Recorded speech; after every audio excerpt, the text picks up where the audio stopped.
Aquarius सबसे खूबसूरत और सबसे ताकतवर ज़ोडियक्स में से एक है। तो फिर वो डर के मारे काम क्यों रही है और कह रही है कि अगर वो वहां पहुंच गया तो सबकी वाट लग जाएगी। कुछ दिन पहले राम का संत यांग वेई, जिसे बेहद ताकतवर माना जाता था, एक ऐसे आदमी के हाथों मारा गया जिसे होना ही नहीं चाहिए था। बस इतना पता है कि वो पूरी तरह एकतरफा लड़ाई थी, और अगर उसके जैसा ज़ोडियक भी कुछ नहीं कर पाया तो इसका मतलब है कि ये काम सिर्फ 12 ज़ोडियक्स में से किसी एक का ही हो सकता है। लेकिन कौन सा ज़ोडियक बाकी लोगों को मार रहा होगा? हमारा मुख्य किरदार यांग को खत्म करता है और उसे ताकतवर बनने में मदद करने के लिए धन्यवाद देता है, क्योंकि उसे अभी 10 और लोगों को मारना है। 12 ज़ोडियक्स इंसानों की ताकत की चोटी थे, जिन्हें देवताओं ने मानवता की रक्षा के लिए चुना था। लेकिन उनमें से कोई भी उन जीवों का पूरी तरह सफाया नहीं करना चाहता था, क्योंकि ऐसा होने पर उनकी शोहरत और खास सुविधाएं खत्म हो जाती।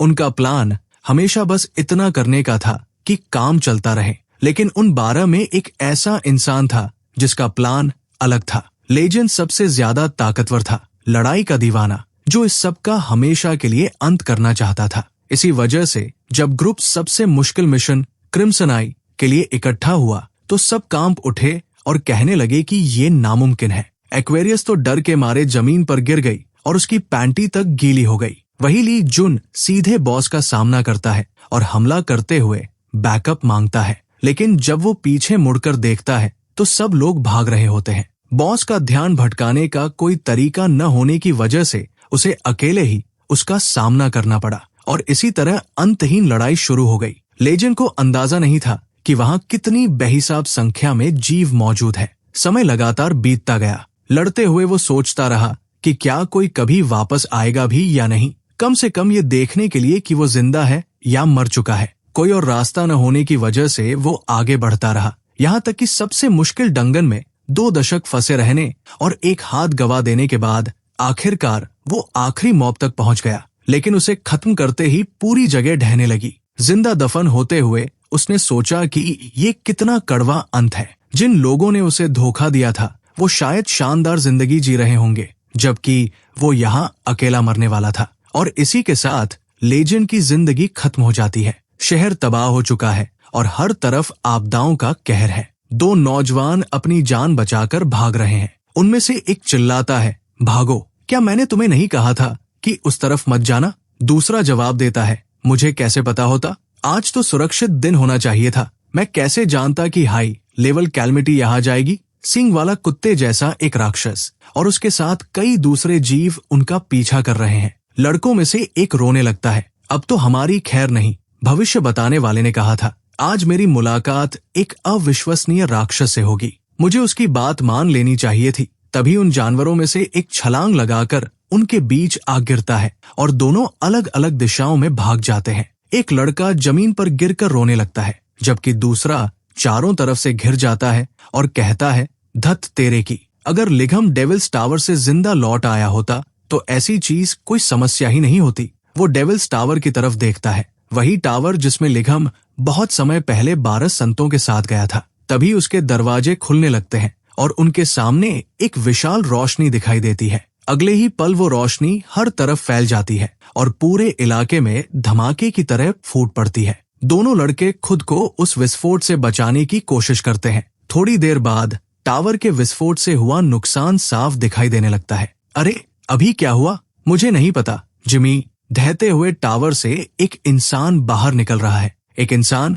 दोनों अविश्वास से उसे घूरते रह जाते हैं। दूर मलबे के बीच धूल में एक अकेली आकृति खड़ी है। उन हरामियों की हिम्मत कैसे हुई मेरी पीठ में छुरा घोंपने की और मुझे जाल में फंसाने की? तुम सब मर चुके हो। मैं तुम में से एक एक के पीछे आने वाला हूँ। मलबे के बीच दोनों लड़के आधे दबे पड़े सोच रहे होते हैं कि आखिर हुआ क्या और वो आदमी कौन है। तभी कुत्ते जैसे राक्षसों में से एक हमारे मुख्य किरदार के पैरों तले कुचल जाता है। वो उसका सिर रौंद देता है और लड़के यकीन नहीं कर पाते कि ये ऑरेंज क्लास कैमिटीज हैं, जिनसे लड़ने में हाई रैंक अवेकन भी परेशान हो जाते हैं। लेकिन उसके लिए वो कुछ भी नहीं, राक्षसों से ज्यादा चींटियों जैसे हैं। लिगम मुस्कुराते हुए बाकी राक्षसों को पकड़ लेता है और उन सब के ऊपर खड़ा हो जाता है जिन्हें वो पहले ही हरा चुका है। फिर वो एक तरफ नजर डालता है और उसी पल गायब हो जाता है। अचानक वो दोनों लड़कों के ठीक सामने खड़ा होता है और दोनों सदमे में जम जाते हैं। वे पीछे लड़खड़ाते हुए चिल्लाते हैं,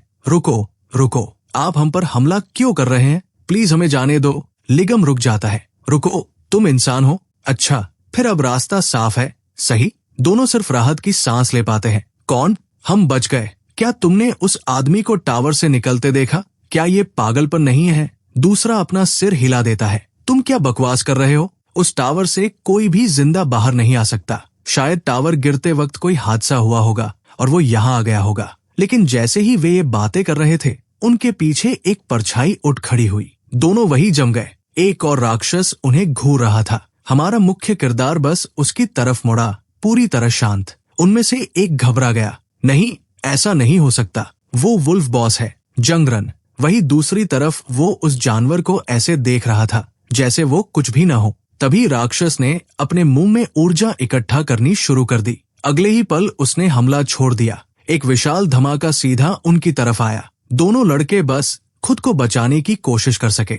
हमला अपने रास्ते में आने वाली हर चीज को चीरता हुआ निकल गया। कुछ देर बाद जब सब शांत हुआ तो उन्होंने हैरानी से चारों तरफ देखा। क्या उसने अभी हमें बचाया? हमारा मुख्य किरदार धीरे से गाली बड़बड़ाया, फिर आगे छलांग लगाकर वुल्फ बॉस पर हाथ दे मारा। तू बस एक गंदा आवारा कुत्ता है। उसने उसे नीचे दबा दिया और एक मुक्का मारा। सिर्फ उसी टक्कर की ताकत से वुल्फ बॉस पूरी तरह कुचल गया। दोनों नौजवान बस उसे देखते रह गए। फिर हमारा मुख्य किरदार मुस्कुराते हुए जमीन पर उतरा और आसपास का इलाका पूरी तरह तबाह पड़ा था। बॉस पहले ही हार चुका था। वो आराम से खड़ा होकर उन दोनों लड़कों को देखने लगा, जबकि वे जिंदा बच जाने के लिए भगवान का शुक्रिया कर रहे थे। अब उन्हें सच में लगा कि सब खत्म हो गया। तभी उसने आवाज लगाई, ओए तुम दोनों।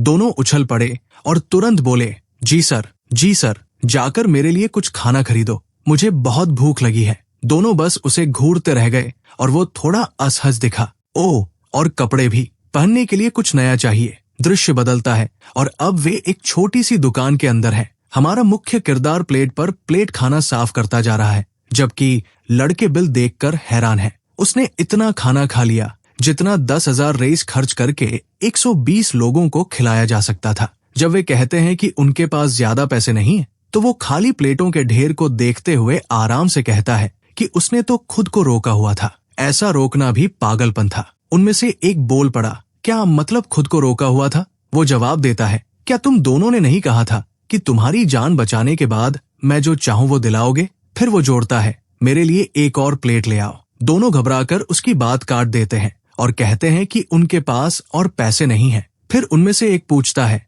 जंग, आप क्या है? कोई डिसाइपल, कोई डिवाइन कैप्टन? और आप टावर के पास क्या कर रहे थे? वो जवाब देता है, क्या मतलब? मैं तो अभी टावर से बाहर आया हूँ। फिर तुम दोनों से मिला। दोनों उसे घूरते रह जाते हैं। आप टावर से बाहर आए, लेकिन वो उस बात को नजरअंदाज कर देता है। छोड़ो, एक बात मैं तुमसे पूछना चाहता हूँ। तुम लोग बिल्कुल आम इंसानों जैसे दिखते हो, फिर भी मैं तुमसे मैजिक पावर महसूस क्यों कर सकता हूँ? उनमें से एक समझाता है कि वो एक डिसाइपल है। फिर वे पूछते हैं कि क्या हमारा मुख्य किरदार भी ऐसा ही है, कोई ऐसा इंसान जिसे किसी भगवान के आशीर्वाद से अवेकनी मिली हो। ये सुनकर वो हंस देता है, वे कूड़े जैसे भगवान, मैं उन हरामियों का शुक्रगुजार क्यों रहूंगा? लेकिन तभी वो रुक जाता है। चम्मच में अपना प्रतिबिंब देखकर वो सदमे में जम जाता है। आईना, मुझे अभी एक आईना दो। एक कर्मचारी उसे आईना दिखाता है और वो इतनी तेजी से वहां पहुंचता है कि मेज पर रखा सब कुछ गिरा देता है। वो अपनी शर्ट उतारने लगता है और अपने चेहरे को घूरता है। रुको, क्या मेरा पूरा शरीर ठीक हो गया? वो अविश्वास से खुद को देखता रहता है। फिर उसे याद आता है कि टावर के अंदर उसकी हालत कितनी खराब थी। उसका शरीर घावों से भरा हुआ था, कई जगह से मांस गायब था, उसके सिर का आधा हिस्सा तक नहीं था। उन घावों का ठीक होना लगभग नामुमकिन होना चाहिए था, कम से कम अपनी ताकत गवाए बिना तो नहीं। लेकिन अब उसे कुछ और दिखाई देता है। उसका बायां हाथ वापस आ चुका था।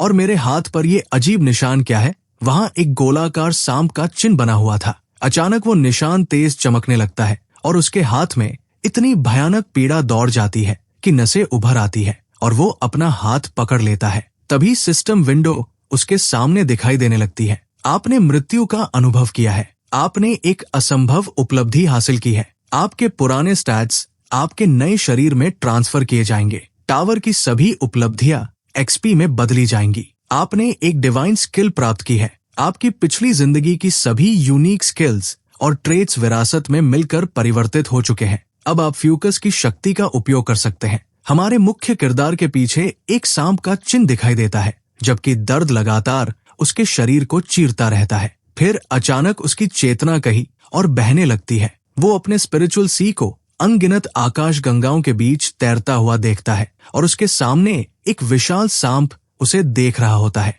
हमारा मुख्य किरदार धीरे धीरे अपना हाथ बढ़ाता है और जैसे ही उसे छूता है, दोनों से रोशनी निकलने लगती है। फिर अचानक वो वापस उसी खाने की दुकान में होता है और खुद से पूछता है, क्या अभी क्या हुआ? लड़कों में से एक जल्दी से उसके पास आता है। रयोंग, आप ठीक है?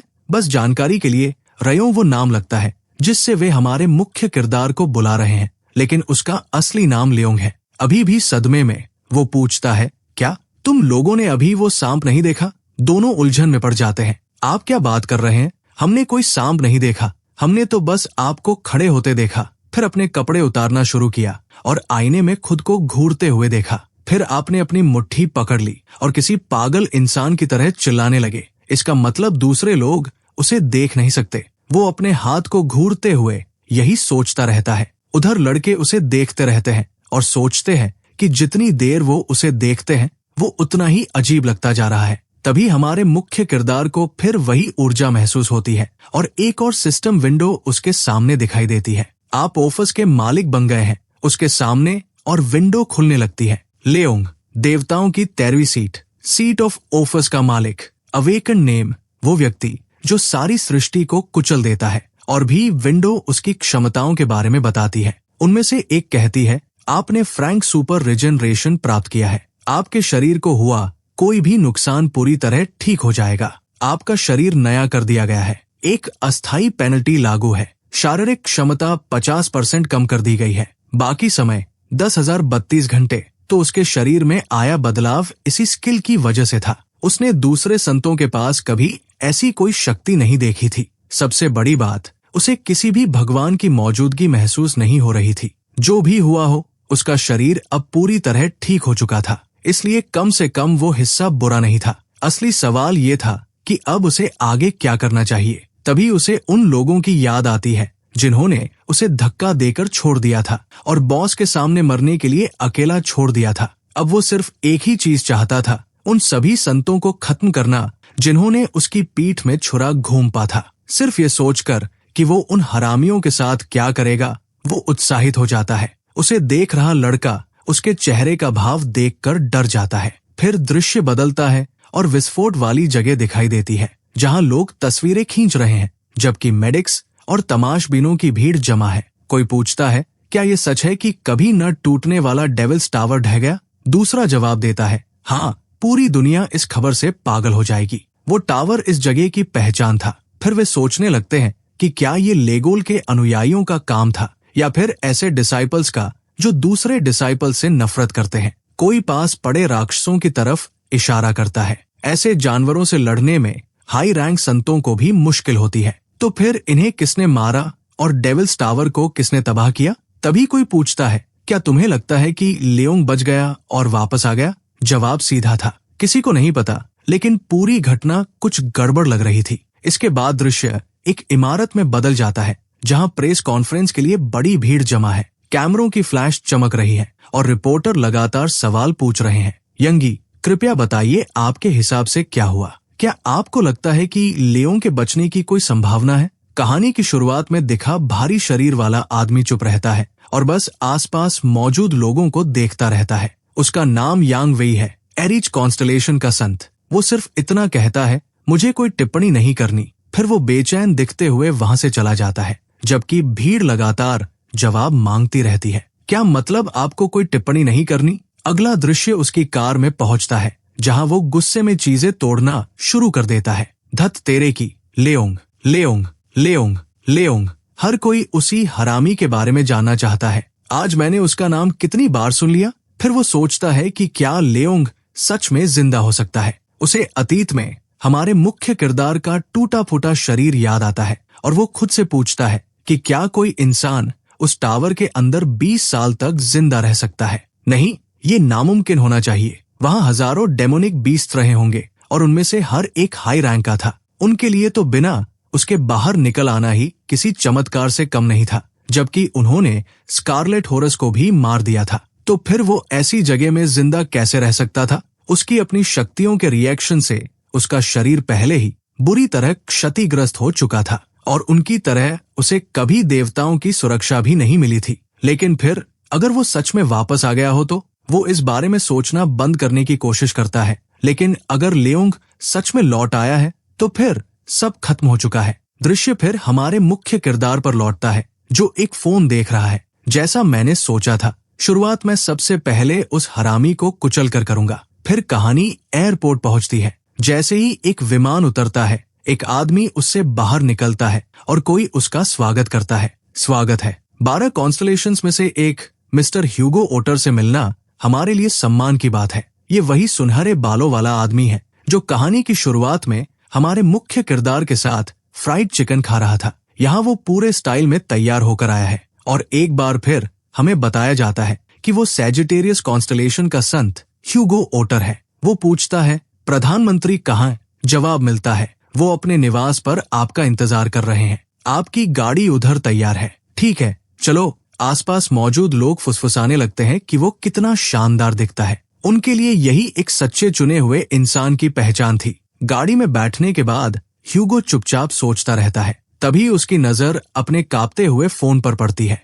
फिर वही रिपोर्टर्स। यकीन नहीं होता कि लोग अभी भी ये कहानियां फैला रहे हैं कि लियोंग जिंदा है। तभी उसे एक अनजान नंबर दिखाई देता है। 20 साल से भी ज्यादा समय बीत चुका था। वो फोन उठाता है, उसे पलटकर देखता है और सोचने लगता है। उसे वो बात याद आती है जो उससे पहले कही गई थी, तुम कल मरने वाले हो। फिर उसे हमारा मुख्य किरदार याद आता है जिसका चेहरा बुरी तरह घायल था, लेकिन फिर भी मुस्कुराते हुए कह रहा था, ताओसुकी, तुम्हें मुझ पर इतना कम भरोसा क्यों है? जब उन्होंने डेविल्स टावर पर हमला किया था तब ह्यूगो लियोंग के कहने पर टावर से बाहर निकलकर बाहर मौजूद आपदा राक्षसों से लड़ रहा था। उसे उम्मीद थी कि उसकी आशंका गलत साबित होगी और जियान सुरक्षित वापस आ जाएगा। लेकिन फिर वो बुरी तरह घायल हालत में लौटा और पूछने लगा कि उसके साथ क्या हुआ। जो संत मुख्य किरदार के साथ टावर में गए थे वे उसे वही छोड़कर लौट आए थे और सिर्फ स्कारलेट आइस का सिर लेकर वापस आए थे। क्योंकि उस उपलब्धि को स्वीकार कर लिया गया था, इसलिए मुझ समेत 12 संतों को नायकों की तरह सराहा गया और उससे उन्हें और ताकत मिली। बाद में अस्पताल में भी वो ये मानने को तैयार नहीं था कि जियान मर चुका है, इसलिए वो लगातार लोगों से उसे ढूंढने की गुजारिश करता रहा। लेकिन उस लालची हरामी ने उसकी बात काट दी। ह्यूगो, अब बहुत देर हो चुकी है। वो था गिलुई मोरांग, कैंसर कॉन्स्टलेशन का संत। उसने उसे याद दिलाया कि उस टावर से कितनी आपदाएं निकली थी और कहा कि ये सोचना बेवकूफी है कि जियान वहां से जिंदा बच सकता था। फिर उसने ठंडे स्वर में कहा कि अगर उसे इतनी चिंता है तो वो खुद जाकर एमसी को ढूंढ ले। लेकिन अगर वो ऐसा करता तो संतों की संख्या 12 से घटकर 11 रह जाती। ह्यूगो बस बेबस और गुस्से में वहां खड़ा रह गया। वर्तमान में लौटकर भी वो सोच में डूबा हुआ था और खुद से कह रहा था कि जियान चाहे कितना भी ताकतवर रहा हो, उसका जिंदा बचना नामुमकिन था। और अब इतने सालों बाद तो बहुत देर हो चुकी थी। तभी किसी ने आवाज लगाई, सर ह्यूगो, प्रधानमंत्री का फोन है। स्क्रीन पर कॉल चमक रही थी। ह्यूगो ने फोन उठाया और प्रधानमंत्री ने जल्दी से पूछा कि क्या वो उनकी आवाज सुन पा रहा है। फिर उन्होंने पूछा कि क्या ह्यूगो ने डेविल्स टावर के ढहने की खबर देखी है। ह्यूगो ने उसे पुरानी बात समझकर टाल दिया। उसने माफी मांगी, लेकिन कहा कि अगर ये फिर से जियान को ढूंढने की बात है तो वो मना कर देगा। उसके लिए मुख्य किरदार उसी दिन डेविल्स टावर में मर चुका था। वहां जो कुछ भी अब हो रहा था वो शायद उसके अनुयायियों का काम था। और अगर इस घटना का इस्तेमाल सिर्फ वोट पाने के लिए किया जा रहा है तो प्रधानमंत्री ने उसकी बात काट दी। नहीं, बात वो नहीं है। उन्होंने कहा कि दक्षिण कोरिया को अभी अभी एक जरूरी खबर मिली है। कुछ देर पहले उस लाइन पर एक कॉल आया था। ह्यूगो रुक गया। कौन सी लाइन? वो प्राइवेट हॉटलाइन जो सिर्फ जियान के लिए बनाई गई थी। ये सुनते ही ह्यूगो जड़ हो गया। उसने जोर से पूछा, क्या ये सच है? फिर घबराहट में बेचारे ड्राइवर को पीटना शुरू कर दिया। गाड़ी रोको, गाड़ी रोको। ड्राइवर ने तुरंत ब्रेक लगा दिए। तभी ह्यूगो को कुछ याद आया। शायद जो कॉल उसे पहले आई थी उसका इससे कोई संबंध हो। उसके फोन में 30 मिस्ड कॉल्स और एक मैसेज दिखाई दे रहा था। ये देखकर उसका चेहरा सफेद पड़ गया और उसने तुरंत उस नंबर पर वापस कॉल मिलाई। जैसे ही कॉल जुड़ी, दूसरी तरफ से आवाज आई, ओए टायसन, मैं तुम्हें ढूंढने आ रहा हूँ और मैं तुम्हें मार डालूंगा। ये सुनकर ह्यूगो को जोर का झटका लगा। फिर अविश्वास के बीच उसके चेहरे पर मुस्कान आ गई। जिस तरह वो बोल रहा था, सच में वो वही हो सकता है। उसने तुरंत ड्राइवर को गाड़ी घुमाकर वापस एयरपोर्ट चलने का आदेश दिया। ड्राइवर ने उसके शेड्यूल की वजह से झिझक दिखाई, लेकिन ह्यूगो गुस्से में बोला, अभी के अभी एयरपोर्ट चलो। दृश्य फिर उस छोटी दुकान में लौटता है जहां जियान मजाक करते हुए कहता है कि टायसन बड़ा हो गया है और उसकी कॉलिंग स्किल भी बेहतर हो गई है। लड़कों में से एक पूछता है कि वो किसे फोन कर रहा था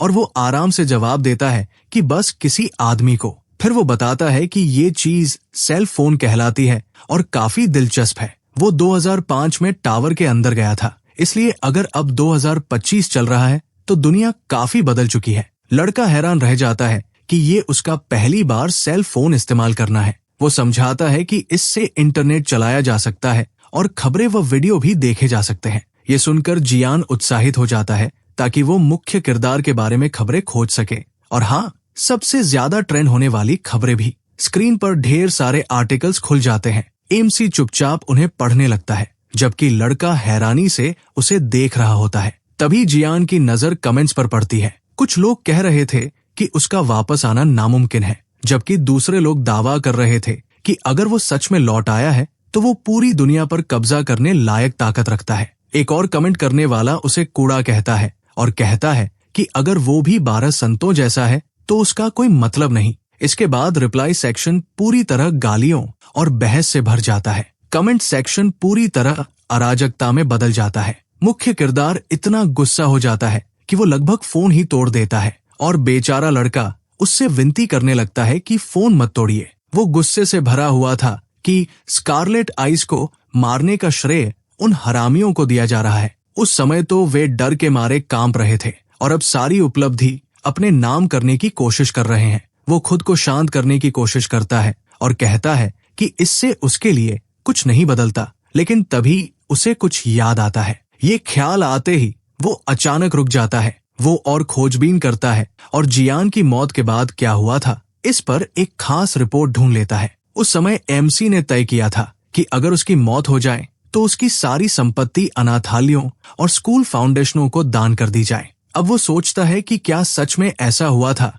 इसलिए वो और तलाश करता है। लेकिन खबर में लिखा था कि 12 संतों ने उसकी मौत पर शोक मनाया और उसके बलिदान की तारीफ की। उसमें ये भी दावा किया गया था कि उसने अपनी सारी संपत्ति, यहाँ तक कि अपने रेलिक्स भी 12 संतों को सौंप दिए थे ताकि दुनिया को बचाने का उसका सपना उनके जरिए आगे बढ़ सके। उन 12 में से सिर्फ सैजिटेरियस के संत ह्यूगो ने इसे स्वीकार नहीं किया था। यानी सीधी बात ये थी कि उन हरामियों ने उसकी सारी चीजें हड़प ली थी। मुख्य किरदार का पारा चढ़ जाता है। वो लड़के का फोन कुचल देता है और कसम खाता है कि उन सबको बर्बाद कर देगा, उन निकम्मे देवताओं समेत। बेचारा लड़का टूटे हुए फोन को देखकर जमीन पर बैठकर रोने लगता है, जबकि एमसी फोन को उसकी सेवा के लिए धन्यवाद देता है और कम से कम इस बात से खुश है कि कॉल हिस्ट्री मिट चुकी है। लड़का पूरी तरह टूट चुका था। उधर जियान सोचने लगता है कि अगर उसे लोगों को बताना है कि वो वापस आ गया है तो आगे क्या करना चाहिए। उसका मौजूदा चेहरा 20 साल पहले जैसा बिल्कुल नहीं दिखता।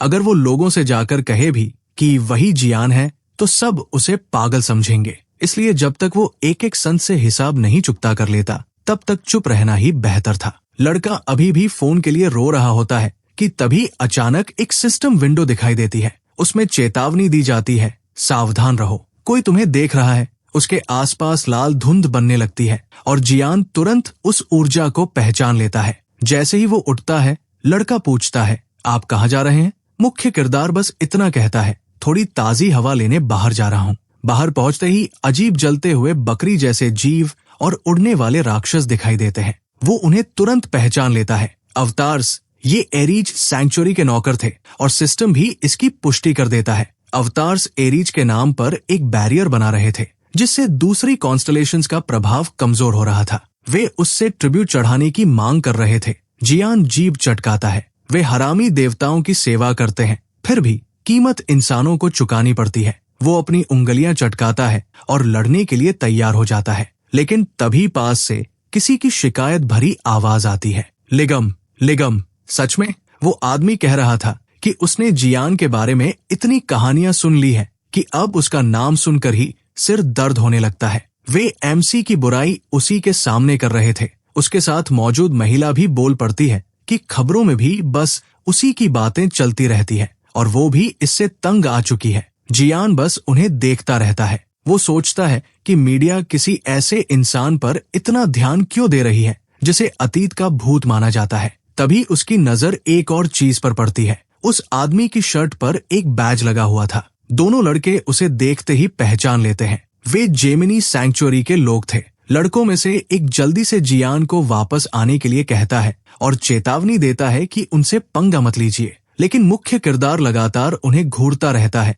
और वो आदमी ये देख लेता है। क्या घूर रहा है? फिर वो उसे दफा होने को कहता है। लड़के घबरा जाते हैं और सोचते हैं कि अब मुसीबत आ गई। वो आदमी सिगरेट का कश लेता है और धुआं सीधे जियान के चेहरे पर छोड़ देता है। वो उसका मजाक उड़ाते हुए कहता है कि अगर उसे कोई दिक्कत है तो कुछ करके दिखाए। इससे पहले कि बात और बढ़े, महिला उसे खींचने की कोशिश करती है और कहती है कि चलो यहाँ से, इससे पहले कि ये डर के मारे पेशाब कर दे। इसके बाद भी वो आदमी उसके सिर पर ऐसे थपकी देता है जैसे वो कोई मामूली इंसान हो। वो लगातार उसका अपमान करता रहता है और महिला भी उसके साथ हंसती रहती है। फिर वो तिरस्कार से पूछता है कि लोग इतने कमजोर संत को आखिर पसंद क्यों करते हैं। वो तो यहाँ तक सवाल उठा देता है कि क्या मुख्य किरदार कभी सच में संत था भी या नहीं। यही बात आखिरकार मुख्य किरदार के सब्र का बांध तोड़ देती है। लड़कों में से एक घबराकर याद दिलाता है, ये लोग जेमिनी के डिसाइपल्स हैं,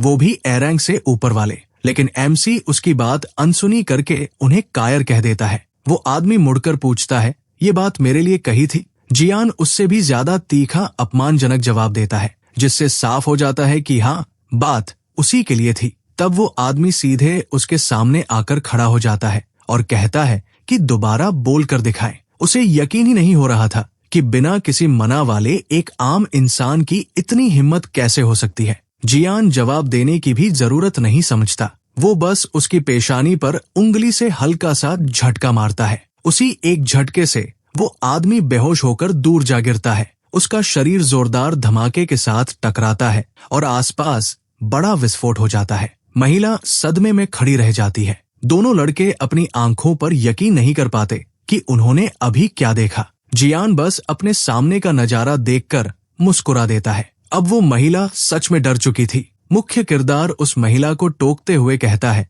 कि उसे पता था कि वो उसकी पीठ पीछे क्या करने वाली थी। उसने पहले ही अपने हाथ में आग की मैजिक इकट्ठा कर ली थी और पीछे से उस पर हमला करने की कोशिश की थी, लेकिन उसका कोई फायदा नहीं था। जियान फिर से अपनी उंगली का एक झटका मारता है और वो महिला उड़ती हुई अपने रास्ते में आने वाली हर चीज को तोड़ती चली जाती है। आखिर में वो जमीन पर गिर पड़ती है और दोनों लड़के बिल्कुल चुप रह जाते हैं। वे पूछते हैं कि वो सड़क के बीच में अपनी शक्तियों का इस्तेमाल कैसे कर सकता है। जियान उन्हें बताता है कि वे गलत समझ रहे हैं। अगर उसने सच में कोई स्किल इस्तेमाल की होती तो वे दोनों अब तक मर चुके होते। यानी उसने एक एरेंट डिसाइपल को सिर्फ अपने नंगे हाथों से हरा दिया था। फिर वो उस आदमी के पास झुकता है और उसके गले में पड़े नेकलेस को ध्यान से देखता है। वो उसे खींचकर निकाल लेता है और कहता है कि उसे पहले ही लगा था कि कुछ अजीब है जब उसने उस आदमी को मारा था। ये कोई डिवाइन आर्टिफैक्ट नहीं था, तो फिर इन हरामियों के पास ये कैसे था? ऐसी चीजें तो सिर्फ संतों के पास होनी चाहिए थी। लड़कों में से एक समझ जाता है कि जियान को सच में कुछ भी नहीं पता और वो उसे समझाने लगता है। कई दशक पहले आपदाओं की वजह से मानवता लगभग खत्म हो गई थी। लोग दिव्य प्राणियों और उनके चुने हुए संतों की वजह से बच पाए थे, लेकिन सिर्फ 12 लोग पूरी दुनिया की रक्षा नहीं कर सकते थे। इसलिए संतों ने अपने अनुयायी इकट्ठा किए और डिवाइन कैथेड्रल्स बनाए। जो लोग संतों के जरिए शक्ति पाकर अवेकन हुए, वे डिसाइपल्स कहलाने लगे। जैसे ही वो समझा रहा होता है, स्क्रीन पर ऐसी ही शक्ति दिखाने वाले एक व्यक्ति का उदाहरण दिखाई देता है। उनकी रैंक उनकी ताकत के हिसाब से तय होती है। सबसे ऊपर होते हैं सेंट्स, SS रैंक, जिन्हें दिव्य प्राणियों ने चुना होता है। उनके ठीक नीचे होते हैं SS रैंक 10 स्टार्स, जिन्हें भविष्य के संत माना जाता है। फिर आते हैं एसरैन डिवाइन कैप्टन्स, जो सबसे ताकतवर डिसाइपल होते हैं और बाकी लोगों की अगुवाई करते हैं।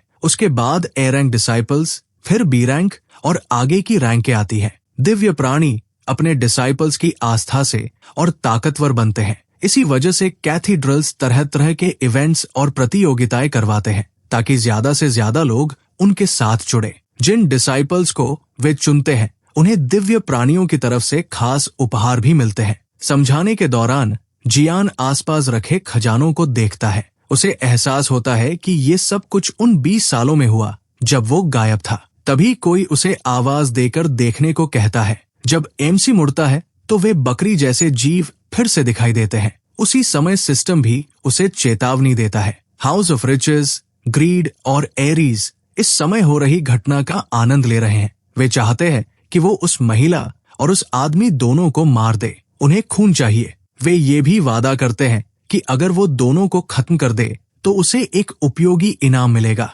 लड़का घबरा जाता है। वो कहता है कि जियान ने हाउस ऑफ दी गॉड्स का ध्यान अपनी तरफ खींच लिया है। वे दिव्य प्राणियों की परछाइयों जैसे होते हैं, इसलिए उनके खिलाफ जाना देवताओं के खिलाफ जाने जैसा है। लड़का उसे उनकी बात मानने के लिए कहता है, लेकिन वो सिर्फ मुस्कुराता है और बोलता रहता है। वो कहता है कि वो सोच रहा था कि यांग के बेवकूफ लोग ऐसी जगह पर क्या कर रहे थे। अब उसे समझ आ गया। वे उस गंदे सुअर को खिलाने की कोशिश कर रहे थे। भगवान की कसम, वो बिल्कुल भी नहीं बदला। फिर जियान अपनी शक्ति बाहर निकालना शुरू करता है। वो जमीन पर जोर से पैर मारता है और एक विशाल नीली शॉक वेव पूरे इलाके में फैल जाती है और हवा में तैर रहे उन सभी बकरी जैसे जीवों से टकराती है। दोनों लड़के रोशनी के धमाके से खुद को बचाने की कोशिश करते हैं। अगले ही पल सारी लाल धुंध पूरी तरह गायब हो जाती है। मेरे सामने खड़े होने की तुम्हारी हिम्मत कैसे हुई? हाउस ऑफ एरीज भाग खड़ा होता है और उसके साथ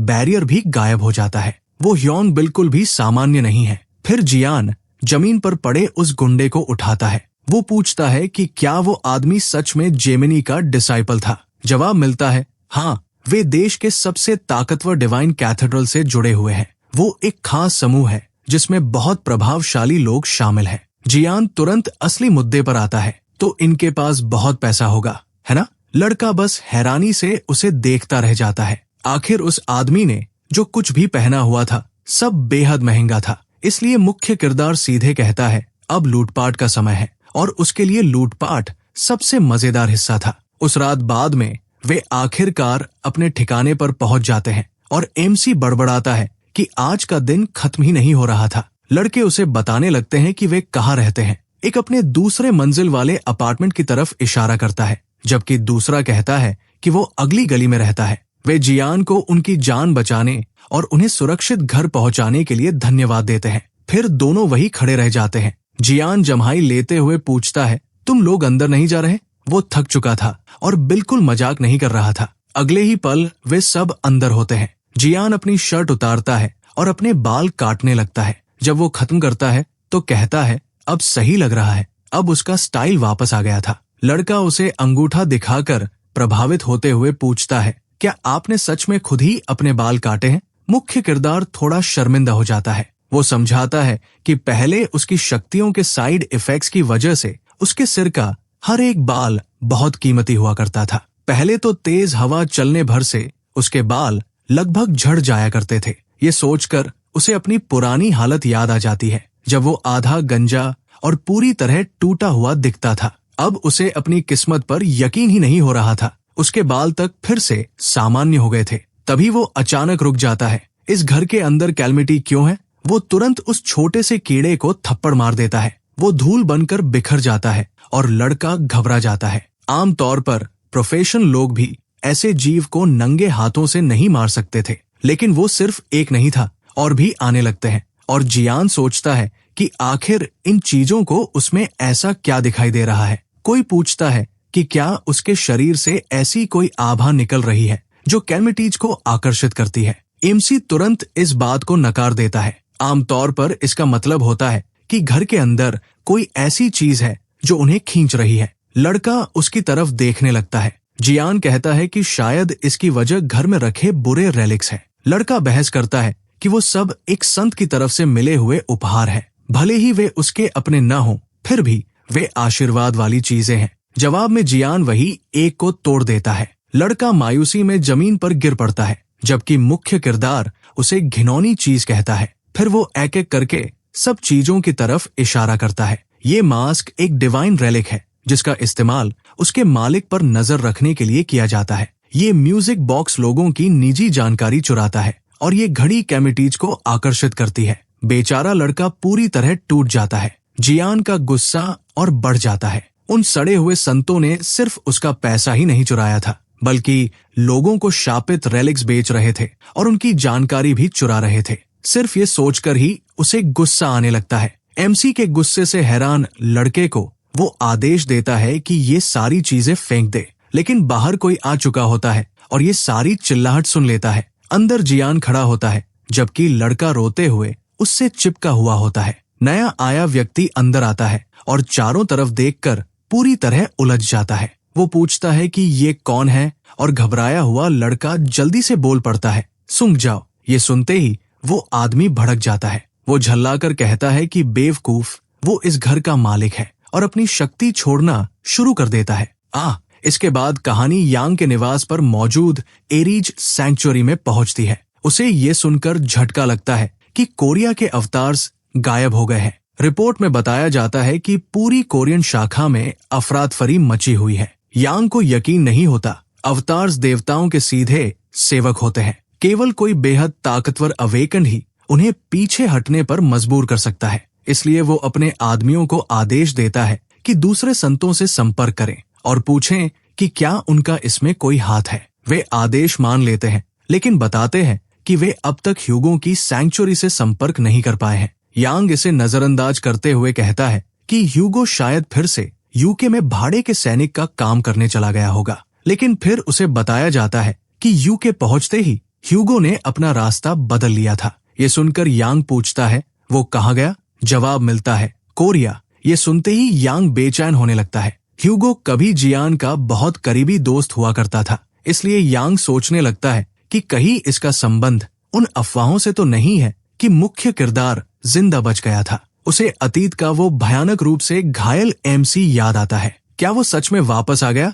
धत तेरे की। वो इस बात पर विश्वास करने से इनकार कर देता है और गुस्से में एक झूमर उठाकर ऐसे नौकर पर फेंक देता है जिसने कुछ भी गलत नहीं किया था। फिर वो उन्हें आदेश देता है कि उनके पास जो भी जानकारी है सब बताएं। वे रिपोर्ट करते हैं कि जिस जगह एक अवतार गायब हुआ था उसके पास सड़क पर जेमिनी का एक डिसाइपल बेहोश मिला था। गवाहों के मुताबिक उसकी लड़ाई एक बेहद हैंडसम आदमी से हुई थी। एक हैंडसम आदमी? तब यांग फैसला करता है कि वो जियान नहीं हो सकता। जिस जियान को वो जानता था उसका चेहरा बुरी तरह खराब हो चुका था। लेकिन चाहे जो हो, हाल के दिनों में सब कुछ खराब ही चल रहा था। अभी भी ये मुमकिन था कि मुख्य किरदार जिंदा हो और वापस लौट आया हो। किसी वजह से कोरिया में अवतार्स गायब हो रहे थे और इससे भी बुरी बात ये थी कि हाल ही में वे स्पाइडर क्वीन को हराने में भी नाकाम रहे थे। अगर ऐसा ही चलता रहा तो यांग अपनी जगह खो सकता था। इसलिए वो आदेश देता है कि उसका जेट तैयार किया जाए।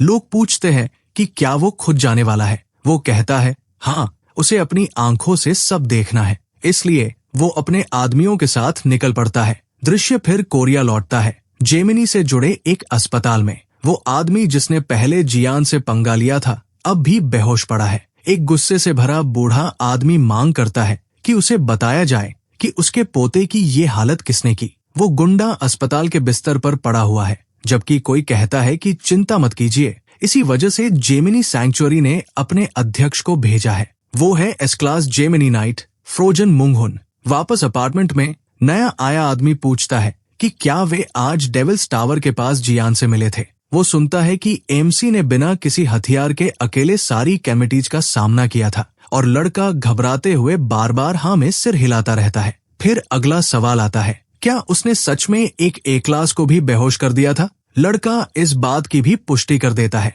अब घर का मालिक पूरी तरह भड़क जाता है और कहता है कि इनमें से कोई भी बात समझ में नहीं आती। जियान ने तो घर के सारे रेलिक्स तक तोड़ दिए। जियान आराम से जवाब देता है कि वे सब नकली थे, यहाँ तक कि जो उसके सामने है वो भी। लाल बालों वाला लड़का जो गुस्से से फटने वाला था पूछता है कि मुख्य किरदार किस सेक्ट से जुड़ा है, लेकिन मुख्य किरदार बस मुस्कुराता है और कहता है कि उसे किसी सेक्ट की जरूरत नहीं है। अब वो आदमी पूरी तरह आपा खोने ही वाला था, इसलिए वो पूछता है कि एमसी किस देवता की सेवा करता है। एमसी जवाब देता है कि वो उन बेवकूफ देवताओं में से किसी की सेवा नहीं करता, सिर्फ खुद की करता है। सवाल जवाब जारी रहते हैं। तुम्हारी अवेकन क्लास क्या है? वो लापरवाही से कहता है, शायद एक मजदूर। फिर आखिरी सवाल आता है, तुम्हारा नाम क्या है? मुख्य किरदार जवाब देता है, मेरा नाम मुख्य किरदार है। जैसे ही सुंज ये सुनता है, वो अपनी शक्ति इकट्ठा करने लगता है, जबकि दूसरा लड़का उसे शांत करने की कोशिश करता है। लेकिन सुंज अब किसी की सुनने के मूड में नहीं था। एमसी बिना अनुमति किसी और के घर में घुस आया था, सारे रेलिक्स तोड़ चुका था और अब जियान का नाम इस्तेमाल करने की भी हिम्मत कर रहा था। उसके पीछे एक विशाल आभा उठने लगती है। वो चिल्लाकर पूछता है कि उसकी नकल करने की हिम्मत कैसे हुई। जिम्मो चिल्लाता है कि ये उनका घर है और पूछता है कि क्या सुंज सब कुछ तबाह करना चाहता है। तभी मुख्य किरदार के सामने एक सिस्टम मैसेज दिखाई देता है, जेमिनी टेम्पल की मैजिक पावर सक्रिय हो रही है। एमसी तो उल्टा उत्साहित हो जाता है, लगता है अब उसे इस पूरी जगह का अध्ययन करने का मौका मिलने वाला है। एक और विंडो सामने आती है और पूछती है कि क्या स्किल सक्रिय करनी है। सिस्टम चियान सुंजी house of Gemini awaken class पर लॉक हो जाता है। Title, one who punishes, possessed abilities, stake rank S, ice capsule rank का, traits, genius, violent, stubborn, obsessed और आइडल एडमायरर। उसका जीनियस ट्रेड सीखने की क्षमता को काफी बढ़ा देता है। जियान नोट करता है कि इतनी कम उम्र में ही सुंजी हाई लेवल समन्स इस्तेमाल कर रहा है, इसलिए उसका जीनियस ट्रेट सिर्फ दिखावे की चीज नहीं है। उधर सुंजी अपने विशाल सम्मन में लगातार शक्ति भरता जा रहा था। दूसरा लड़का घबराकर चिल्लाता है कि भाग जाओ। वो चेतावनी देता है कि चियान सुंजी जेमिनी सैंक्चुरी का ए क्लास अवेकन है और सबसे बड़ी बात, वो जियान का जबरदस्त फैन है। फिर वो जी वू से भी वहां से निकलने को कहता है, नहीं तो उसके साथ साथ वो भी पिट जाएगा। जब वो अभी भी चिल्ला ही रहा था, तभी मुख्य किरदार अचानक उसके पीछे प्रकट हो जाता है। वो उसे चेतावनी देता है कि आग से मत खेलो, फिर अपनी उंगली तैयार कर लेता है। जैसे ही सुंजी मुड़ना शुरू करता है, एमसी उसकी पेशानी पर उंगली से झटका मार देता है और वो सीधा उड़ जाता है। अगले ही पल दूसरा लड़का घबरा जाता है और कहता है, ये बेवकूफ सिर्फ घर ही नहीं, पूरी बिल्डिंग जला देगा। तब तक पीछे खड़ा लड़का अभी भी घबराकर लगातार बोले जा रहा था। लाल बालों वाला लड़का बेहोश होकर जमीन पर गिर जाता है। लड़का घबराकर पूछता है, क्या चियान सुंजी मर गया? जियान जवाब देता है, नहीं, शायद बस उसका दिमाग हिल गया है। लेकिन इससे दूसरा लड़का और ज्यादा परेशान हो जाता है। फिर दिखाया जाता है कि उस एक झटके से सुंजी की पेशानी पर बहुत बड़ा सूजन निकल आया था। जियान कहता है कि वो सोने जा रहा है और जब वो उठेगा तो ये लड़का भी उठ जाएगा। उधर दूसरा लड़का लगातार आवाज लगाता रहता है और पूछता है कि क्या चियान सुंज सच में जिंदा है। वो उससे जवाब लेने की कोशिश करता है, लेकिन लाल बालों वाला बस मुंह से झाग निकालते हुए पड़ा रहता है। इसके बाद जियान कमरे के अंदर चला जाता है। अंदर पहुंचकर उसे अपनी ही ढेर सारी मूर्तियां और फिगर्स दिखाई देती है। वो उन सबको घूर कर देखता है और पूछता है कि ये सब बकवास क्या है। लड़का उसे याद दिलाता है कि शियान मुख्य किरदार ली गोन का बहुत बड़ा दीवाना है। तभी लाल बालों वाला जाग जाता है और चिल्लाता है कि उन चीजों को लापरवाही से मत छू।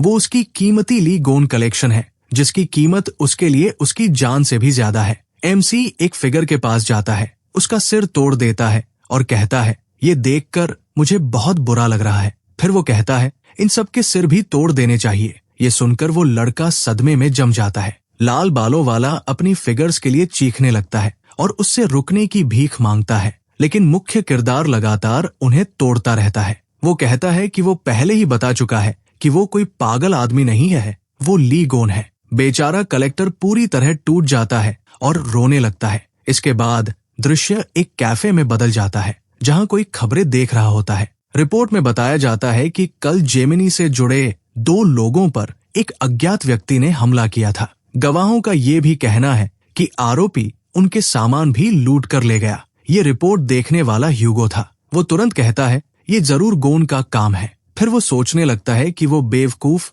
अब क्या कर रहा होगा। वो बड़बड़ाता है कि कोरिया पहुंचते ही उसे सबसे पहली खबर यही सुनने को मिली है। तभी एक वेट्रेस उससे पूछती है कि वो क्या ऑर्डर करना चाहेगा। जैसे ही ह्यूगो उसकी तरफ देखता है, उसका चेहरा ठंडा पड़ जाता है और वो कहता है, यांग, ये नाटक बंद करो और यहाँ से दफा हो जाओ। महिला मुस्कुराती है और मान लेती है कि उसने उसे तुरंत पहचान लिया। तभी खुलासा होता है कि वो मोटा आदमी उस महिला के शरीर का इस्तेमाल कर रहा था।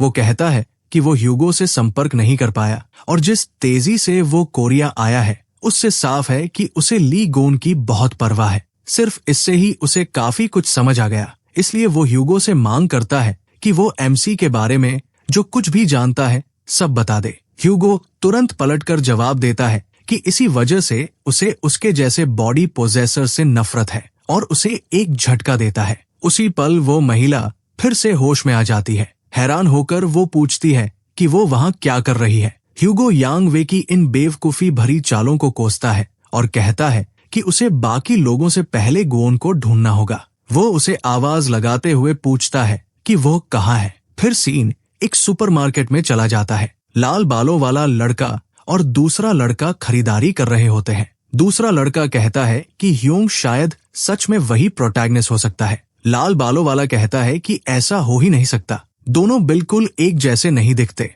उसके लिए लियोन वही हीरो है जिसने इंसानियत को बचाया था। वो बदमाश जैसा लड़का कभी वो नहीं हो सकता। लेकिन दूसरा लड़का जोर देकर कहता है कि उसने उसे डेविल टावर से बाहर आते देखा था और उसकी ताकत बिल्कुल सामान्य नहीं थी। इसलिए अगर वो सच में, तभी लाल बालों वाला उसे बीच में रोक देता है और कहता है नहीं, उसे पूरा यकीन है कि एमसी ली नहीं है क्योंकि उसके पिता ने उसे ऐसा बताया है। दूसरा लड़का उसके पिता की बात छेड़कर कुछ कहने ही वाला होता है, लेकिन लाल बालों वाला फिर उसे रोक देता है और कहता है कि चलो पहले पैसे देकर सामान ले लेते हैं। तभी अचानक पीछे से एक महिला चीखती है। वो चिल्लाकर कहती है कि चोर है। दोनों रुक जाते हैं और सोचते हैं कि किसने आवाज लगाई। तभी कोई आदमी इतनी तेजी से उनके पास से गुजरता है कि सामान उड़ने लगता है और शेल्फ इधर उधर हिल जाते हैं। वही आदमी चोर होता है। लाल बालों वाला उसकी रफ्तार देखते ही पहचान लेता है और कहता है कि वो स्कॉर्पियो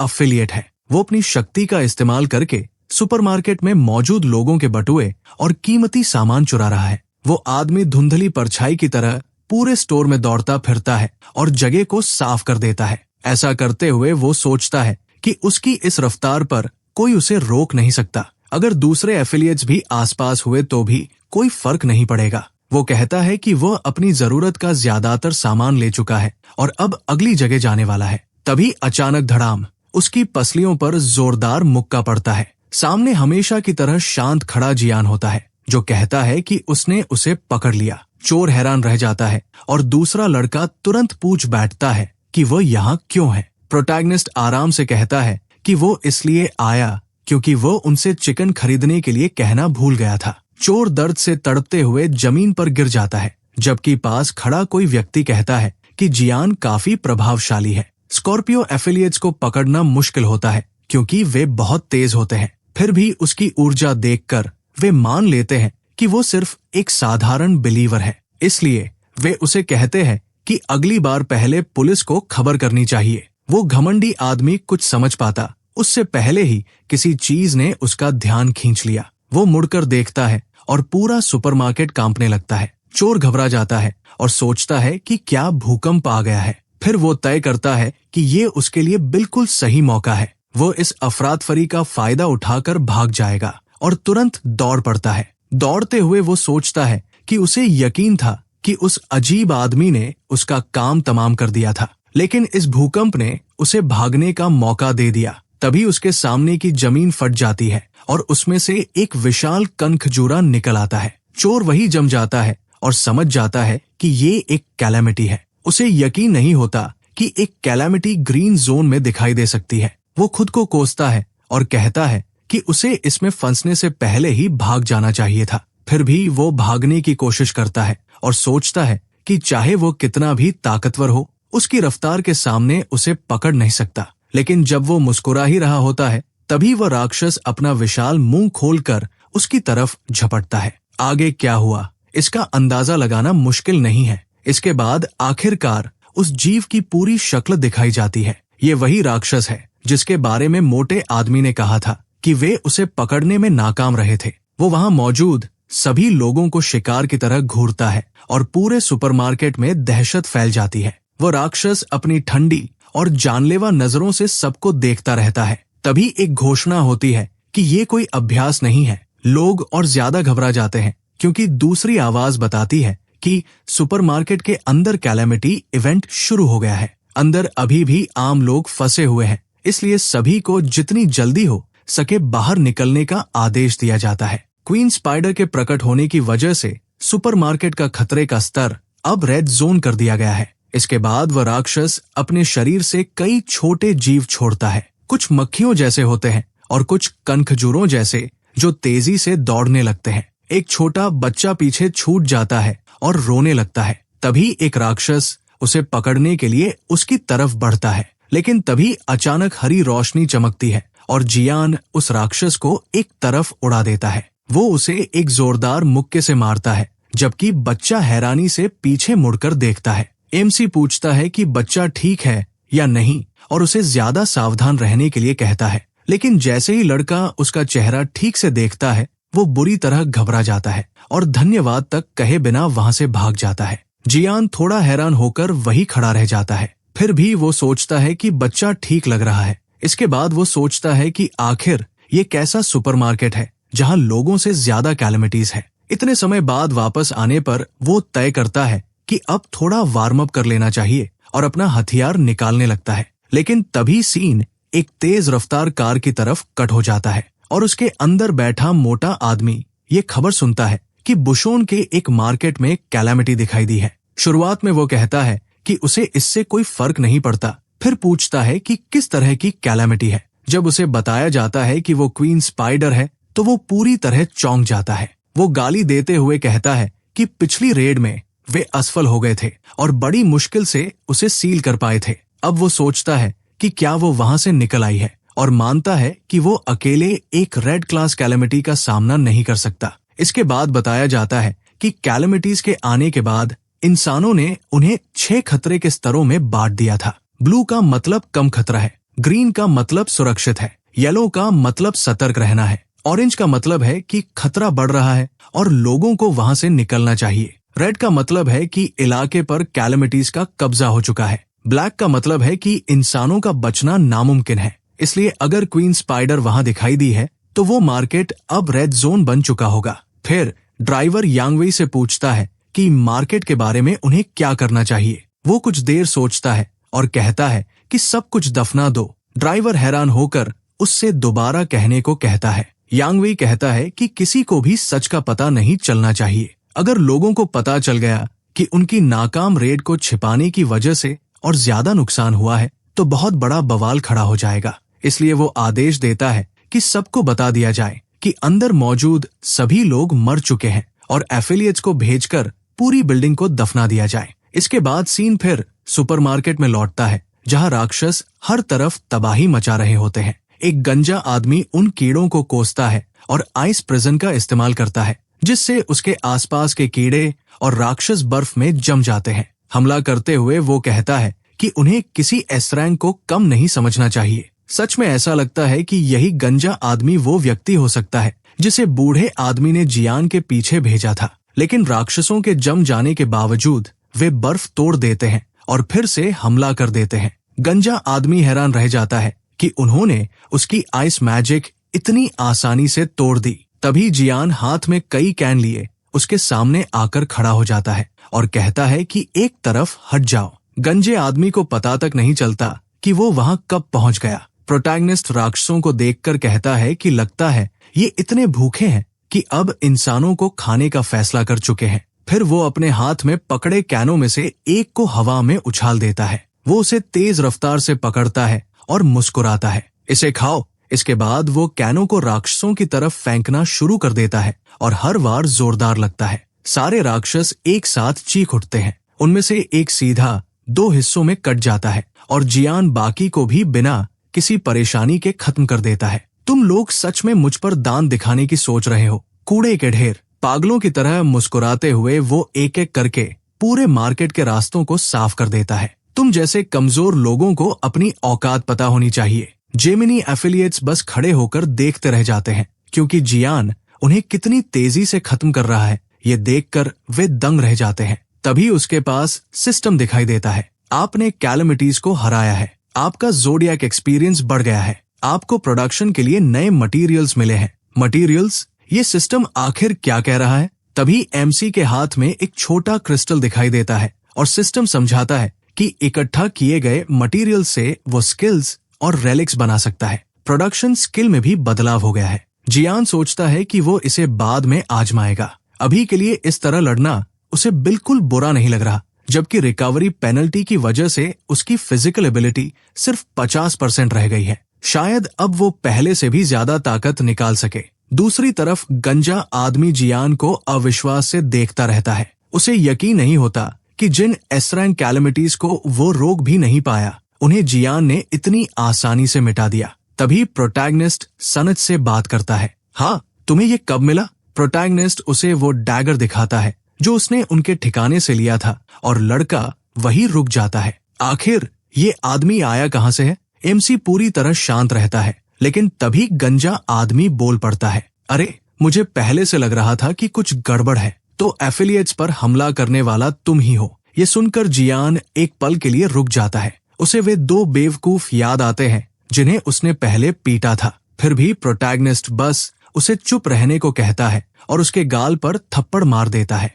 गंजा आदमी चकराकर जमीन पर गिर जाता है। धत तेरे की, इसे पता कैसे चल गया? तुम्हें जरूरत से ज्यादा पता है। मुझे कैसे नहीं पता होता? बेवकूफ, तुम्हारे कपड़े और वो बैज हमारे एफिलिएट्स के हैं। जियान द्वारा उन लोगों को पीटने के बाद उसे ये बात समझ आई थी। असल में एमसी पूरे समय यांग का पहनावा पहने हुए था और वह बैज एक एस रैंक रेलिक है जो सिर्फ जेमिनी एफिलिएट्स के पास होता है। सनज उस बैज को देखता है, जबकि गंजा आदमी लगातार चिल्लाता रहता है, मैं शर्त लगाता हूँ कि यही रेलिक तुम्हें इतनी बेवजह ताकत दे रहा है। सही कह रहा हूँ ना? जियान नीचे देखकर बैज को देखता है। हाँ, ये बेकार चीज मेरे ऊपर क्यों लगी हुई है? कितना घटिया है। फिर वो उसे हाथ से पकड़ लेता है। गंजे आदमी का चेहरा उड़ जाता है। तुम पागल हो क्या? वो चीज किसी काम की नहीं है। ज्यादा से ज्यादा वो सिर्फ सजावट है। तुम सबको उस चुड़ैल ने बेवकूफ बनाया है। ये सुनकर आदमी सिर्फ हक्का बक्का रह जाता है और इसे ईशनिंदा कहता है। वो सिर हिलाता है। उसे यकीन नहीं होता कि ये आदमी और बार वाला वो दूसरा आदमी 20 साल बाद भी ऐसे ही गुंडों की तरह व्यवहार कर रहे हैं। जबकि जियान गंजे आदमी से बात कर रहा होता है, तभी अचानक एक राक्षस उनकी तरफ झपटता है। प्रोटैगनिस्ट का चेहरा तुरंत गंभीर हो जाता है। सनज और लाल बालों वाला लड़का हैरानी से उसकी तरफ इशारा करते हैं। वो क्वीन स्पाइडर है और अब वो हर चीज को तबाह करती हुई आगे बढ़ रही है। जैसे जैसे तबाही फैलती है, लोग डर के मारे चीखने लगते हैं और गंजा आदमी घबराकर बोल पड़ता है, क्वीन स्पाइडर। जियान भी तुरंत अपनी ऑरा निकाल लेता है। फिर वो सीधे राक्षस की तरफ छलांग लगा देता है। अरे क्वीन, मेरे पास तुम्हारे लिए एक तोहफा है। वो उस पर जोरदार वार करता है और विशाल मकड़ी हवा में उछल जाती है। वहाँ मौजूद सभी लोग ये देखकर हैरान रह जाते हैं। अभी उन्होंने आखिर देखा क्या था? उसने बिना किसी रेलिक का इस्तेमाल किए सीधे क्वीन स्पाइडर पर हमला कर दिया। तभी एक आवाज गूंजती है। सुपरमार्केट के अंदर मौजूद सभी जेमिनी एफिलिएट्स उसे सुनते हैं। गंजा आदमी उसे तुरंत पहचान लेता है। रुको, ये आवाज बिशप चोई, टेलीपैथी। वो तुरंत जवाब देता है, जी बिशप, मैं संके हो बोल रहा हूँ। संज और सुनो, क्या तुम लो हो? तुरंत बिल्डिंग से बाहर निकल जाओ। बोलने वाला जेमिनी बिशप चोई होता है। सुनो, एरीज के लोग पूरी बिल्डिंग गिराने वाले हैं। बाहर वे इसे ढाने की तैयारी कर चुके हैं। चोई आगे कहता है कि यांग डब्लिया खुद वहां आ रहा है। वे उसे रोक नहीं सकते और उस सुपरमार्केट की क्वीन स्पाइडर एक ऐसा राक्षस है जिसे यांग डब्लिया भी नहीं मार पाया था। इसलिए वे पूरी जगह को दफनाने के लिए बेताब है। अगर उनकी नाकामी सबके सामने आ गई तो बड़ी समस्या खड़ी हो जाएगी। सुनो, तुमने टेलीपोर्ट स्किल उधार ली थी ना? संज को लेकर अभी बाहर निकल जाओ। क्या सिर्फ हम दोनों? ये सुनकर सुन्हो झिझक जाता है। वो आसपास देखता है और हर तरफ घायल लोगों को देखता है। मार्केट के अंदर की तबाही को नजरअंदाज करना नामुमकिन था। उसी समय जियान अब भी सामने से लड़ रहा होता है। सुन्हो चुप हो जाता है और सोचने लगता है। तब चोई उस पर दबाव डालता है, इतनी देर क्यों लगा रहे हो? कोई समस्या है क्या? नहीं सर, कोई समस्या नहीं है। दूसरी तरफ लाल बालों वाला लड़का चिल्लाकर कहता है कि मदद मांगने से भी कोई फायदा नहीं होगा। तो आप कहना क्या चाहते हैं? क्या आपको यहाँ का हाल दिखाई नहीं दे रहा? आप सबको जिंदा दफनाने की बात कर रहे हैं। सुनहो फिर झिझकता है और कहता है कि वो समझता है, लेकिन अगर लोगों को पता चल गया कि क्वीन स्पाइडर शहर के बीचों बीच दिखाई दी थी, तो लोग उनके बारे में क्या सोचेंगे? वो बिना किसी को जवाब देने का मौका दिए आगे बोलता रहता है। नागरिक डिवाइन सैंक्चुरी को दोष देंगे, उनका विश्वास कमजोर होगा और देवताओं की शक्ति भी कम हो जाएगी। अगर हमें डिवाइन प्रोटेक्शन चाहिए तो इंसानों की आस्था मजबूत रहनी चाहिए। वो कहता है कि उनके पास सिर्फ 2 टेलीपोर्ट्स बचे हैं, इसलिए सिर्फ 2 लोग ही बाहर जा सकते हैं। संज, तुम मेरे साथ चल रहे हो, मुझे आदेश मिले हैं, मैं तुम्हें यहाँ से निकाल कर ले जाऊंगा। लेकिन संज अपने दोस्त को छोड़कर जाने से मना कर देता है, खासकर तब जब अभी भी इतने सारे लोग अंदर फंसे हुए हैं। बेवकूफ, ये समय मुझे बुरा दिखाने का नहीं है। मैं तुम्हारे जैसे किसी बेकार लड़के की वजह से यहाँ मरने वाला नहीं हूँ।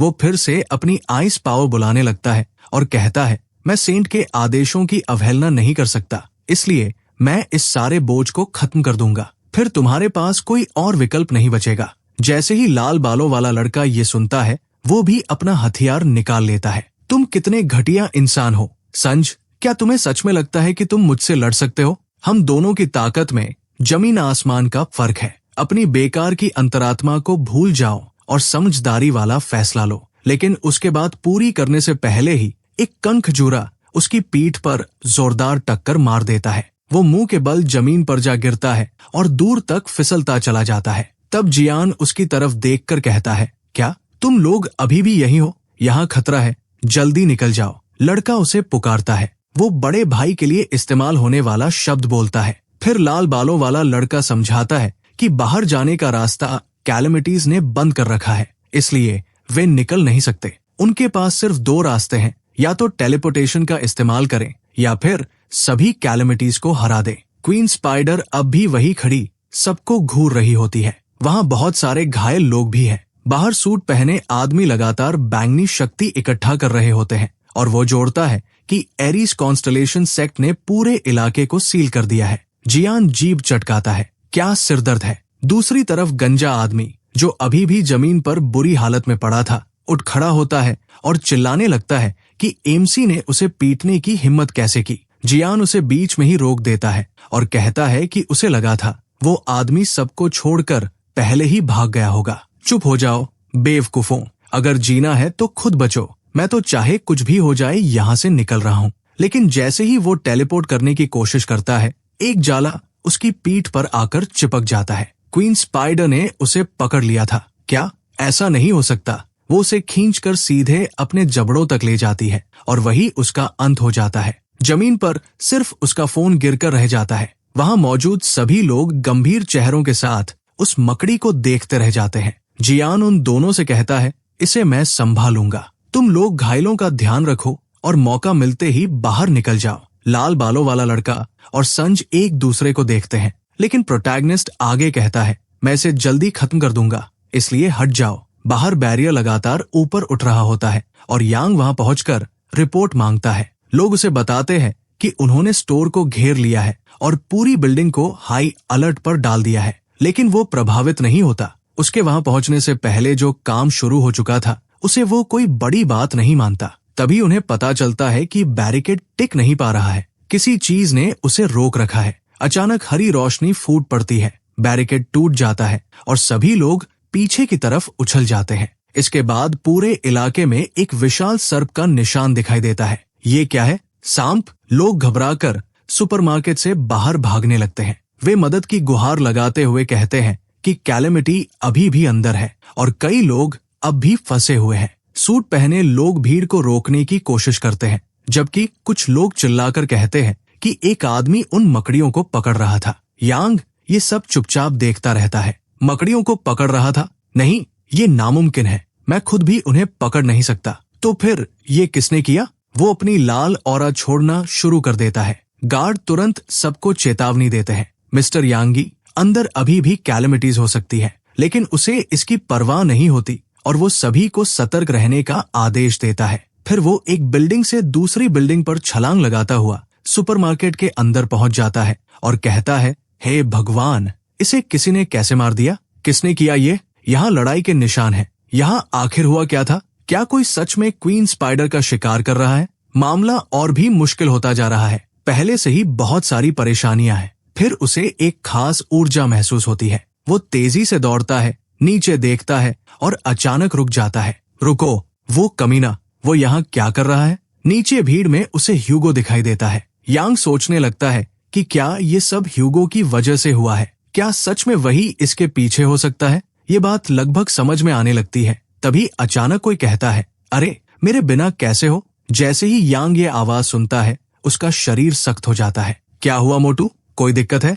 वो लिगम था। वो काफी देर से बातें कर रहा था। फिर उसने पूछा, ये चेहरा क्यों बना रखा है, जैसे कुछ खराब खा लिया हो? ये सुनकर बड़ा आदमी हक्का बक्का रह जाता है और हकलाते हुए कहता है, तुम यहाँ हो? इसके बाद सीन बदल जाता है। हरी चेतावनी की आवाज लगातार बज रही होती है। फायर फाइटर्स लोगों को बाहर निकालते हुए चिल्ला रहे होते हैं कि जो भी घायल है वो जल्दी इधर आए। वे सबको बिल्डिंग से दूर रहने की चेतावनी देते हैं, जबकि डेना और लाल बालों वाला लड़का खड़े होकर सोच रहे होते हैं, वो आदमी सच में लिगम है। दिखने में अलग है, लेकिन उसकी चाल और लड़ने का तरीका बिल्कुल वही है। तभी कोई आवाज लगाता है, चांद संज, ये ह्यूगो है। ह्यूगो उसे देखकर पूछता है, चांद संज, तुम यहाँ क्या कर रहे हो? डेना एकदम रुक जाता है और बुदबुदाता है। सगिटेरियस सेंट, लाल बालों वाला लड़का पूरी तरह उलझ जाता है। क्या आप कब वापस आए? तो अब तुम अपने पिता से ऐसे बात करते हो? पता चलता है कि लाल बालों वाला लड़का ह्यूगो का बेटा है।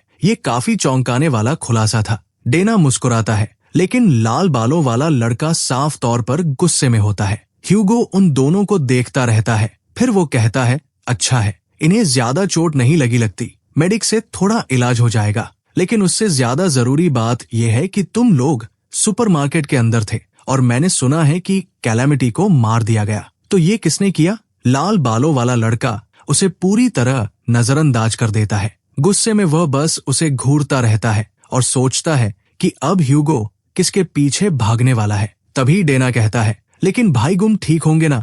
जैसे ही ह्यूगो ये सुनता है, वो तुरंत उसकी तरफ दौड़ता है। अभी तुमने गुम कहा, वो कहाँ है? तुम उसे जानते हो? बेचारा लड़का घबरा जाता है। ओह माफ कीजिए, क्या आप सेंट की बात कर रहे हैं? हाँ, वो अभी सुपरमार्केट के अंदर है। क्वीन स्पाइडर को उसी ने हराया था। उसने कहा था कि उसका नाम गुम है। मुझे अंदर जो कुछ हुआ सब ठीक ठीक बताओ। तभी अचानक सुपरमार्केट के अंदर एक बड़ा धमाका होता है। ह्यूगो मुड़कर पीछे देखता है और विस्फोट को देखता है। फिर सीन एक बार फिर बदल जाता है। अब बड़ा आदमी वहां घायल और हैरान खड़ा होता है और कहता है, तू कमीना। लेकिन प्रोटैगनिस्ट सिर्फ मुस्कुराता है। तुम कितने नाटकीय हो। हमें एक दूसरे को जानते हुए 20 साल हो गए हैं और मुझे देखते ही हमला कर दिया। तू आखिर है कौन? बड़ा आदमी चिल्लाता है। तू थोड़ा लिगम जैसा दिखता है, लेकिन उसके चेहरे पर ये निशान नहीं थे और उसकी आवाज भी अलग थी और वो अब तक इतना जवान भी नहीं दिख सकता। तू कमीना, लिगम होने का नाटक करने की हिम्मत कैसे हुई? एक पल के लिए तो तूने मुझे बेवकूफ बना ही दिया था। नाटक? बड़ा आदमी लगातार चिल्लाता रहता है। मेरे सामने आने की हिम्मत कैसे हुई? जो आगे होगा उसके लिए तैयार है। प्रोटैगनिस्ट बस उसे घूरता रहता है। तू आखिर बक क्या रहा है, बेवकूफ? फिर वो आगे बढ़ता है और सीधे उसकी छाती पर जोरदार वार करता है, जिससे बड़ा आदमी दूर जा गिरता है। क्या तुम्हें लगा मैं मजाक कर रहा था? वो यही नहीं रुकता। वो उस आदमी को पिंग पोंग बॉल की तरह इधर उधर पटकता है जब तक कि वो जमीन पर आकर नहीं गिर जाता। एक हाथ जेब में रखे हुए प्रोटैगनिस्ट आराम से उसकी तरफ चलता है और कहता है, क्या तुम लोगों को बात समझने से पहले पिटाई खाना जरूरी होता है? मुझे हटाने के बाद जिंदगी बेहतर हो गई थी क्या? तू गंदा कमीना, तूने मेरे रेलिक्स चुरा लिए और जो मैंने सुना है उसके मुताबिक तूने मेरी गवाही तक नकली बना दी। बड़ा आदमी बस सदमे में उसे देखता रह जाता है। वो ठीक है, वैसे भी मैं तुझे उड़ाने वाला था। शुरुआत तुझे सबक सिखाने से करूंगा। बड़ा आदमी अभी भी हक्का बक्का था, जबकि प्रोटैगनिस्ट बोलता रहता है, उसके बाद मैं तेरे घर जाऊंगा, तेरे सैंक्चुरी में जाऊंगा, तेरे रेलिक्स और बाकी उन घटिया सेंट्स के पास भी जाऊंगा। मैं सब कुछ तबाह कर दूंगा। मैं ऐसा नहीं होने दूंगा। जिस तरह वो बात कर रहा था और जिस तरह चल रहा था, वो मजाक नहीं कर रहा था। मैं उसके हमलों का पता तक नहीं लगा पाया। क्या ये सच में लिगम है? क्या वो सच में टावर से बचकर वापस आ गया? नहीं, ऐसा नहीं हो सकता। अगर तू सच में लिगम है तो बड़ा आदमी अपनी शक्ति निकालना शुरू कर देता है। मुझे साबित करके दिखा। उसके चारों तरफ लाल बैंगनी शक्ति फैल जाती है। जमीन पर एक काला निशान फैलता है और उसके पीछे कुछ प्रकट होने लगता है। उसके सिर पर मुकुट दिखाई देता है और सिस्टम घोषणा करता है कि एरीज के स्वामी जेड एम्परर प्रकट हो गए हैं। तो तुम्हारे भगवान का सिर्फ एक हिस्सा ही आया है। फिर भी बड़ा आदमी घमंड से भरा रहता है। वो लिगम को पकड़ने के लिए जंजीरों का तूफान छोड़ देता है और जैसे ही वे जंजीरें उसे जकड़ लेती हैं, वो ताना मारते हुए कहता है, अब भी हम तुम्हें कमजोर लगते हैं। मुझे नहीं पता कि तुम टावर से वापस कैसे आए, लेकिन मैं तुम्हें इसका पछतावा जरूर करवाऊंगा। स्किल, डिवाइन आर्मामेंट और ज्यादा जंजीरें प्रोटैगनिस्ट को कसकर जकड़ लेती है, उसे वही रोक देती है, जबकि उसके सामने एक विशाल नुकीला हथियार बन जाता है। वाह, ये तो काफी प्रभावशाली है। चुप रह कमीने। वे सारे नुकीले हथियार सीधे उसकी तरफ उड़ते हैं और पूरे इलाके को चीरते हुए निकल जाते हैं। उसके ऊपर ब्लेडों का ढेर लग जाता है, एक के ऊपर एक। क्या वो आखिर मर गया? मुझे तो हैरानी हुई थी कि वो डेविल्स टावर से वापस भी आ गया। फिर भी वो हमेशा की तरह बेवकूफी निकला, जो सीधे मुझसे भिड़ गया। क्या उसे लगा कुछ लेवल उप्स और एक्सपीरियंस पॉइंट्स काफी होंगे? कितना बेवकूफ है। क्या उसे सच में लगा कि मैंने पिछले 20 साल कुछ नहीं किया? तभी उन ब्लेडों के अंदर से हरी रोशनी चमकने लगती है। बड़ा आदमी तुरंत सतर्क हो जाता है। अचानक एक विस्फोट होता है, सारे ब्लेड उछल जाते हैं और प्रोटैगनिस्ट उनके बीच से निकलकर सीधे उसके चेहरे पर जोरदार वार करता है, जिससे वो पीछे उड़ जाता है। वो इससे बच कैसे गया? क्या तुम सच में लिगम हो? प्रोटैगनिस्ट हंसता है। तो आखिर तुझे समझ आ ही गया, मोटे कमीने। वो अपना पैर बड़े आदमी के पेट पर रख देता है और आगे बोलता है, हाँ बिल्कुल सही, मैं सच में वापस आ गया हूँ। वो जिंदा बाहर कैसे निकला? और तुम्हारे साथ क्या हुआ? तुम्हारे हथियारों से भी अब कचरे जैसी बदबू आती है। ऐसी रिकवरी तो एक्वेरियस हीलर्स के लिए भी नामुमकिन होनी चाहिए। तभी सिस्टम के संदेश दिखाई देते हैं। आपने मौत के करीब का अनुभव किया, शर्तें पूरी हुई, स्किल अनलॉक हुई, 13 एडसेंस। धन्यवाद, तुमने मुझे और मजबूत बना दिया। अब क्यों न मैं कुछ नया आजमाऊं? अरे रुको प्लीज। सिस्टम आगे बोलता है। गॉड एरीज लिगम को देखकर सदमे में है। वो रोते हुए पूछता है कि लिगम अभी तक जिंदा क्यों है? गॉड एरीज कांपते हुए कहता है, ये नामुमकिन है। फिर गॉड एरीज गालियां देता हुआ गायब हो जाता है। बड़ा आदमी घबरा जाता है। ये क्या हो रहा है? कोई भगवान कैसे गायब हो सकता है? प्रोटैगनिस्ट जवाब देता है, शायद इसलिए क्योंकि उसे पता है कि मुझसे लड़ना बेकार है। आज मैं दयालु महसूस कर रहा हूँ, इसलिए मैं तुम्हें उतना ही दर्द दूंगा जितना मैंने सहा था। वो ये बात चेहरे पर दया भरी मुस्कान के साथ कहता है। फिर वो बड़े आदमी की पिटाई शुरू कर देता है। कुछ समय बाद ह्यूगो अपने लोगों के साथ वहां पहुंचता है और पूछता है, यहाँ आखिर हुआ क्या है? पूरी जगह तबाह हो चुकी है। ह्यूगो चारों तरफ नजर डालता है। ये ऊर्जा, यांग वेई, ये काम जरूर लिगम का है। सिर्फ वही ऐसा हाल छोड़ सकता है। उसके साथ आया एक आदमी कहता है, कुछ गड़बड़ है। मुझे यहाँ से अभी भी यांगी की ऊर्जा महसूस हो रही है, लेकिन किसी जिंदा इंसान के लिए ये बहुत कमजोर है। आखिर हुआ क्या?